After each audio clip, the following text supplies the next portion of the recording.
Welcome to shahi classes. आज हम पढ़ने वाले हैं करंट इलेक्ट्रिसिटी क्लास 12 के चैप्टर नंबर 3। चलिए स्टार्ट करते हैं, देखते हैं कि विद्युत धारा होता क्या है। विद्युत धारा चालक के किसी बिंदु से एकांक समय में गुजरने वाले आवेश को विद्युत धारा कहते हैं। ये आप एक मान लीजिए, एक आपका ये चालक है, क्या है आपका ये चालक है।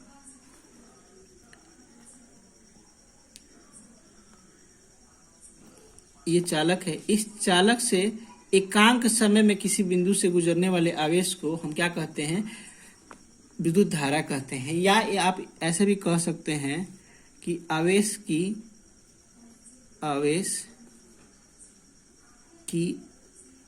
गति की अवस्था को विद्युत धारा कहते हैं, को विद्युत धारा कहते हैं। यानी इसमें आपका आवेश क्या होगा? हम कभी भी होगा तो गति में होगा। जहां पे भी आवेश गति में होगा वहां पे वह विद्युत धारा को प्रवाहित कर रहा है। तो इसका यही हम कह सकते हैं, आवेश की गति की अवस्था को हम क्या कहते हैं? विद्युत धारा कहते हैं। और इसे I से सूचित किया जाता है। I से सूचित किया जाता है। विद्युत धारा को I से सूचित किया जाता है। तो विद्युत धारा इक्वल टू हो जाता है आपका, विद्युत धारा बराबर हो जाता है आपका आवेश बटे में समय। तो ये हो गया आपका Q बटे में सेकंड, समय Q बटे में T हो जाएगा, Q बटे में T। ठीक है। अब देखिए,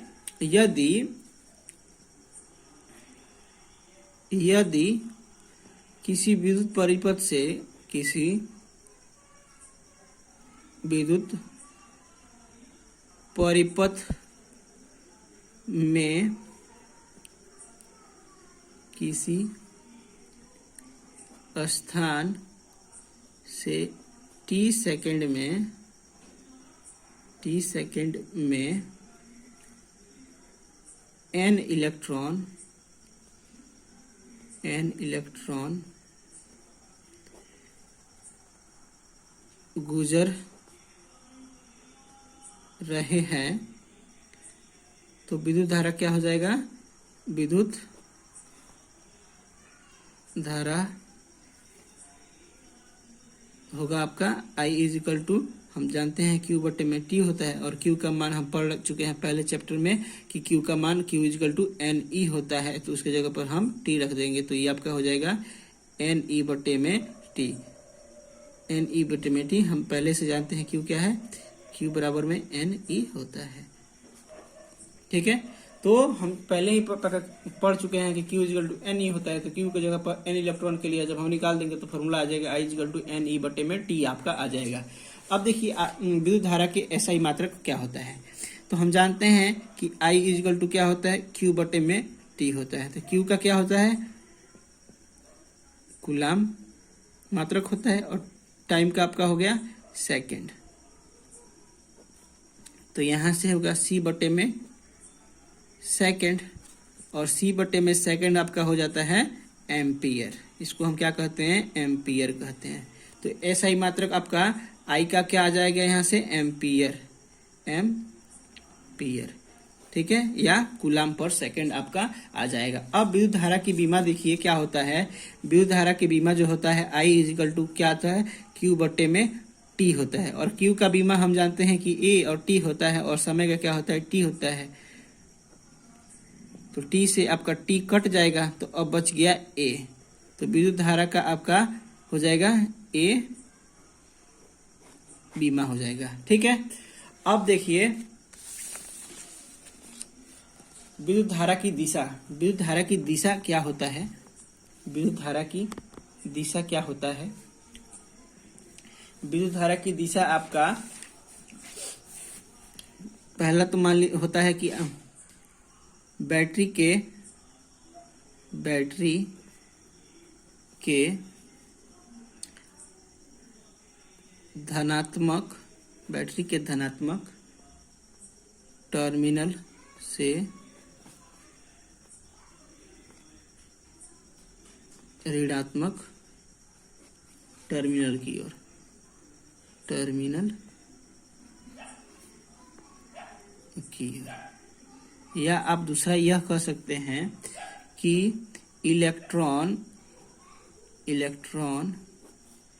के विपरीत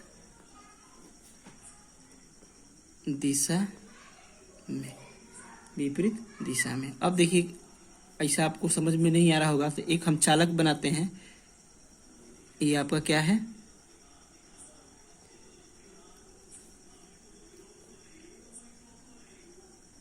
ये आपका चालक है। इसमें आपका एक ये इलेक्ट्रॉन है। अगर इलेक्ट्रॉन इस दिशा में कह रहा है, बह रहा है, प्रवाहित हो रहा है, इसको हम एक बैटरी से क्या करते हैं, कनेक्ट कर देते हैं।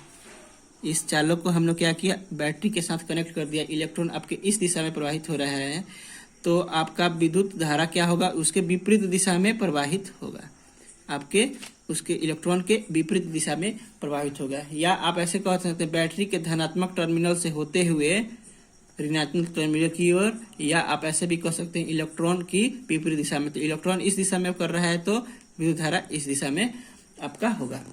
अब देखिए नोट, कुछ नोट हैं विद्युत धारा के बारे में, उसके बारे में हम जानते हैं। तो पहला नोट ये है कि विद्युत धारा एक मूल भौतिक राशि है, एक मूल भौतिक राशि है। मूल भौतिक राशि मतलब ये कि आपका, जैसे मान लीजिए यह किसी के ऊपर निर्भर नहीं है और ये पूर्ण रूप से आप स्वतंत्र है, तो विद्युत धारा आपकी क्या है, एक मूल भौतिक राशि है। दूसरा आपका नोट ये है कि विद्युत धारा अदिश राशि है। विद्युत धारा अदिश राशि है। विद्युत धारा अदिश राशि है क्योंकि यह सदिश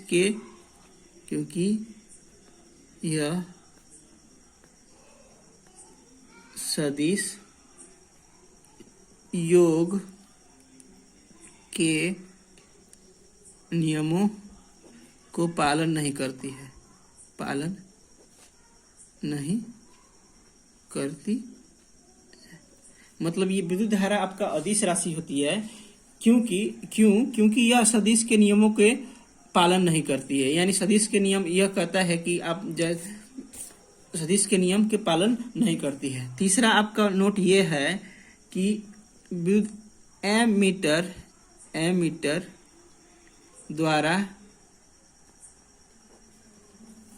द्वारा विद्युत धारा को मापा जाता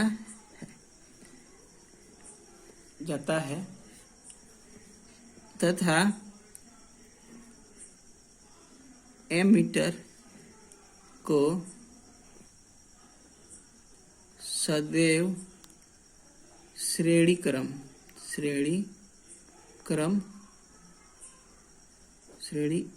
क्रम में संयोजित किया जाता है, संयोजित किया जाता है। देखिए आपका ये हो गया, आपका बल्ब हो गया। यहाँ पे हमने एक एमीटर कनेक्ट कर दिए हैं। अब इसको हम एक बैटरी के साथ कनेक्ट कर देते हैं। ये हो गया प्लस, ये हो गया माइनस। यहाँ पे आपके रोशनी क्या हो रहा है, चल रहा है। और ये हो गया प्लस, ये हो गया माइनस।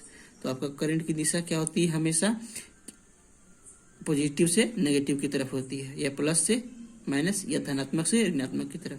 तो ये हो जाएगा। अब देखिए बल्ब के साथ कैसे हमने इसको कर रखा है, एमीटर को श्रेणी क्रम में हमने इसको संयोजित कर रखा है। तो ये याद रखिएगा कि जो एमीटर होगा जिससे हम विद्युत धारा को मापते हैं, वह क्या होगा, हमेशा ही क्या होगा, श्रेणी क्रम में होगा। ठीक है। अब देखिए विद्युत धारा के कारण क्या होते हैं।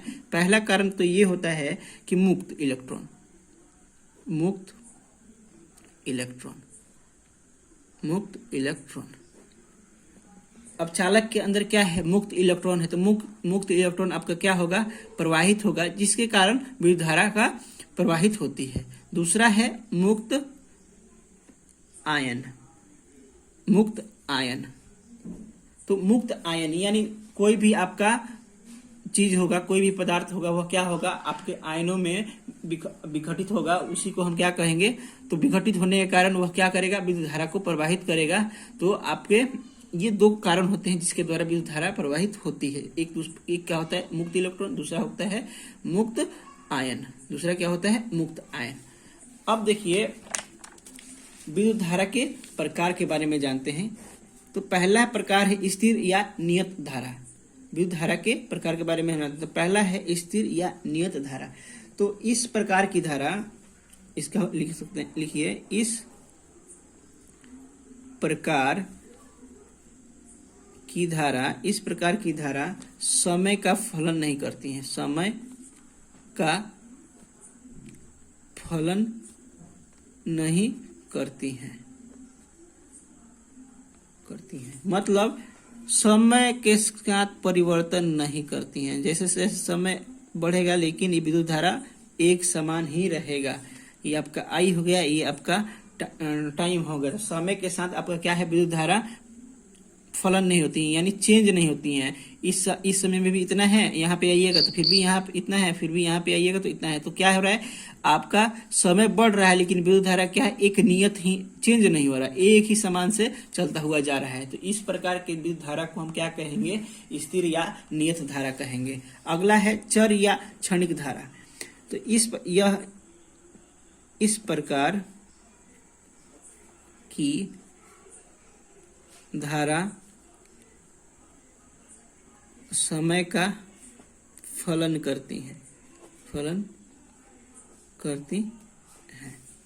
यानी क्या होगा, आपका जो धारा होगी वह क्या होगी, समय के साथ चेंज होता रहे। जैसे समय बढ़ेगा तो क्या होगा, चेंज भी होता रहे, ऊपर नीचे होता, जैसा धारा प्रवाहित होगा उसके हिसाब से होता रहेगा, यानी समय के साथ चेंज होता रहेगा। चर या क्षणिक धारा आप यह कह सकते हैं कि जो धारा समय के साथ बदलती रहती है उसी को हम क्या कहते हैं, चर या क्षणिक धारा कहते हैं।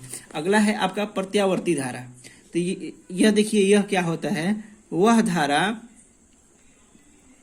धारा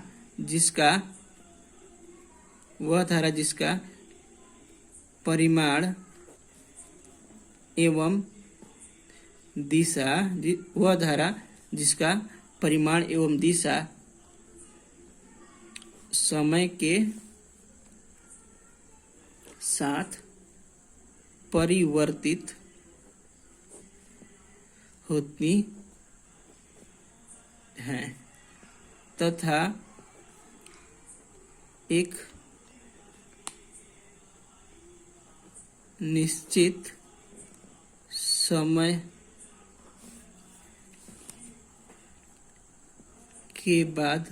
समय के बाद अपने पूर्व अवस्था में आ जाता है। प्रत्यावर्ती धारा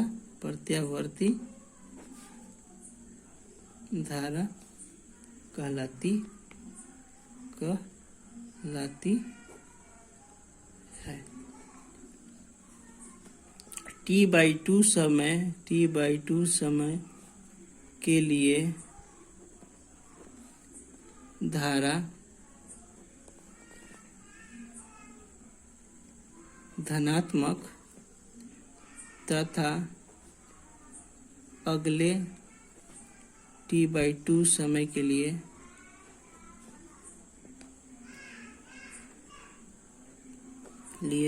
धारा ऋणात्मक होती है। देखिए कैसे, ये मान लीजिए क्या है, आपके धारा और समय के बीच क्या है, आपका ग्राफ है।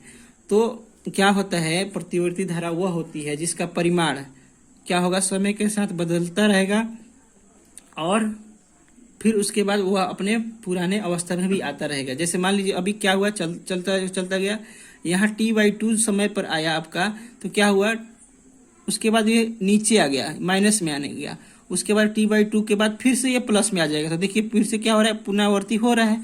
तो t/2 समय के फर्स्ट जो आपका t/2 समय होगा उसके लिए विद्युत धारा क्या होगा, धनात्मक मान होगा, और अगले t/2 समय के लिए फिर क्या होगा, ऋणात्मक होगा। फिर उसके लिए अगले बाद आएंगे तो फिर से वहां धनात्मक आ जाएगा। तो इसी को हम क्या करते हैं, प्रत्यावर्ती धारा कहते हैं। वह धारा जिसका परिमाण एवं दिशा समय के साथ परिवर्तित होता है, परिमाण तथा दिशा समय के साथ परिवर्तित हो जाता है, एक निश्चित समय के बाद अपने पूर्व अवस्था में आ जाता है, उसी क्या कहते हैं, उसी क्या कहते हैं, प्रत्यावर्ती धारा कहते हैं। t/2 समय के लिए धारा धनात्मक तथा अगले t/2 समय के लिए धारा ऋणात्मक होती है। इसी को हम क्या कहते हैं, प्रत्यावर्ती धारा कहते हैं। आपको वीडियो कैसा लगा प्लीज हमें कमेंट्स करके बताइए, और अगर वीडियो आपको अच्छा लगा है तो ज्यादा से ज्यादा लोगों के पास शेयर कीजिए। Thank you for watching this video.